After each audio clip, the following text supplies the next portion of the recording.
10 वर्ष अगाडि म बच्चा हुँदा पहाड देख्नु ठुलै कुरा थियो मेरो लागि। मलाई कोहीले त्यति बेला तँलाई यति नजिकबाट हिमाल देखाइदिन्छु भन्दा I would laugh at them. Fast forward to 30th January 2025. Standing in front of Mount Everest, my eyes can't believe this. Today we are here ground reporting directly from Sailung.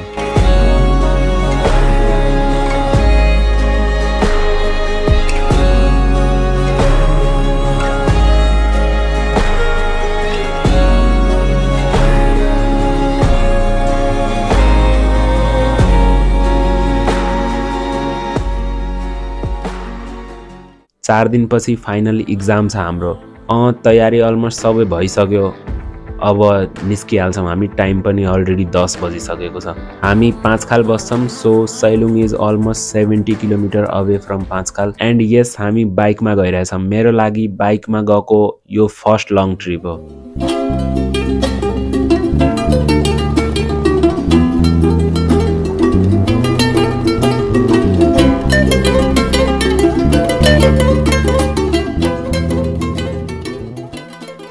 अहिले हामी बाटोमा रोकेर खाजा खाएर भ्यायौँ। अब फेरि हाम्रो जर्नी हामी कन्टिन्यू गर्छौँ।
हामी रुक्दै रमाउँदै फोटो खिच्दै गफ गर्दै खै कति बेला, तर अलमोस्ट हामी सैलुङ पुगिसकेका रहेछौँ।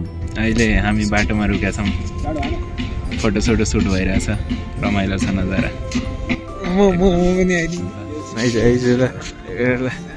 यो नि खोल, तलको नि खोल, बढे नि खोल दे प्यान्ट। त्यो गर्न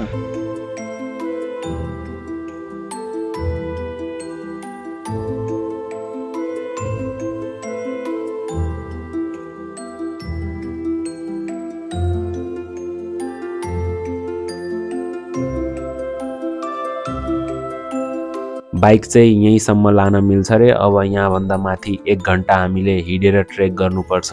and then we will be at the top. Time लगभग 3 बजिसकेको थियो र त्यहाँको एउटा होटलमा रुकेर हामीले खाना खायौँ र समय हामीसँग अलिकति कम भएको हुनाले हामी एकैछिनपछि 3:30 बजेतिर हामी माथितिर लाग्यौँ। Now look at this. यसलाई नेपालको द ग्रेट वाल पनि भनिन्छ। ग्रेट वाल अफ चाइनाको ह्याक पत्ता लगाइहालौँ। सिडी चढ्नुभन्दा यो चढ्नु सजिलो रहेछ।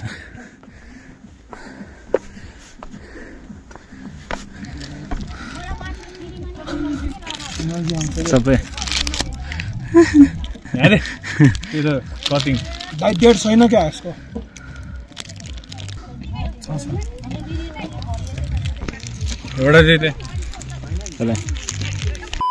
अहिले हतार पनि छ माथि पुग्न। फेरि फर्किनु पर्यो भनेर भ्यू हेर्न बाटोमा रमाइलो पनि लागिरहेछ र थाकेर हालत पनि एकदम टाइट भइसकेको छ। Feeling multiple emotions at the same time man. I don't know what to express.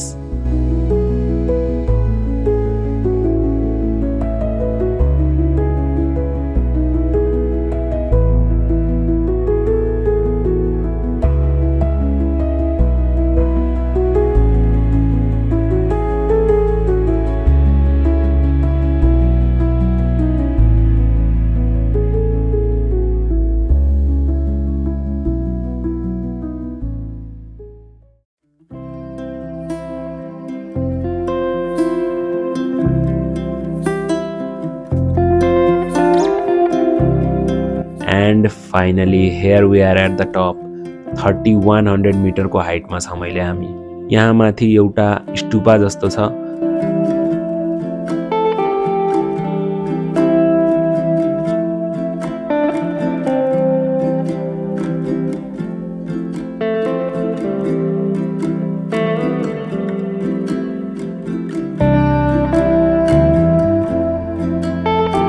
र भनिन्छ सैलुङको यो पोइन्टबाट नेपालको अलमोस्ट 80% अफ द हिमालयन रेन्जहरू यहाँबाट देखिन्छ।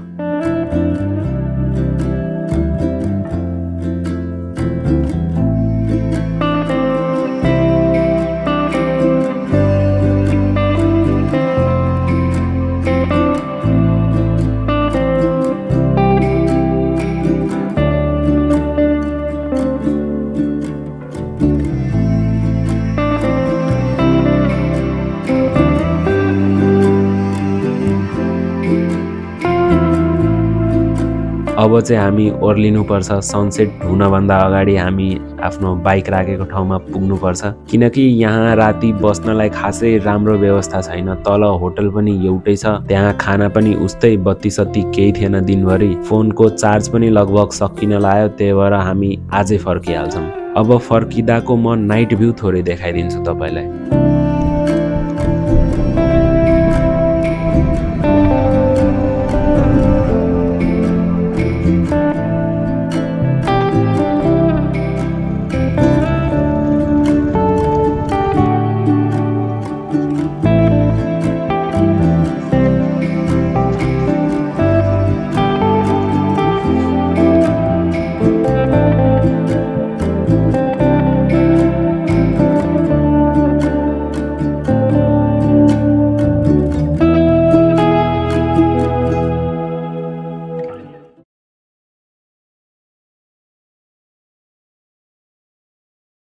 यो टी सर्ट खोल्ने बानीले कुन दिन डुबाउँछ हामीलाई।